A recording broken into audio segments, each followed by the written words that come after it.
গয়াপ্রসাদ শাস্ত্রী এরকম বৃন্দাবনে যাওয়ার আগে এই কথাগুলো শুনে বুঝে যাবেন, তাহলে ব্রজযাত্রাটা সার্থক হবে। ব্রজযাত্রা সহজে যেতে নেই, গেলে ব্রজের মহিমাকে জেনে তবে যেতে হয়। তো গয়াপ্রসাদ শাস্ত্রীজি একদিন এরকম মঞ্চস্থ হচ্ছে একটা লীলা, ওই যে রাধা কৃষ্ণ স্বরূপে। আমি স্বরূপ বলছি কেন জানেন? ওদেরকে মনে করা যাবে না অভিনয়। সবাই অনেক কিছু সাজলেও রাধা মাধব সবাই সাজতে পারে না, মানায়ও না। গয়াপ্রসাদজি শাস্ত্রীকে বলছেন বৃন্দাবনের সবাই এই স্বরূপকে কৃষ্ণ জ্ঞান করে, রাধা জ্ঞান করে।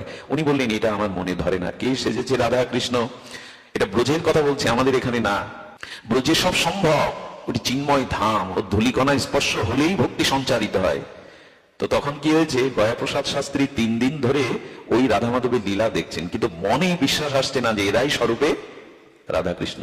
হঠাৎ উনি চিন্তা করলেন, আচ্ছা এটা পরীক্ষা করি না, আজকে যদি কৃষ্ণ যে সেজেছে সে যদি ওই যে ফলটা রাখা আছে আপেলটা, ওটা যদি প্রসাদ রূপে চিবিয়ে আমাকে দেয়, আমি বুঝবো নি স্বরূপে কৃষ্ণ। কত বড় পরীক্ষা সামনে ফেলেছেন দেখুন।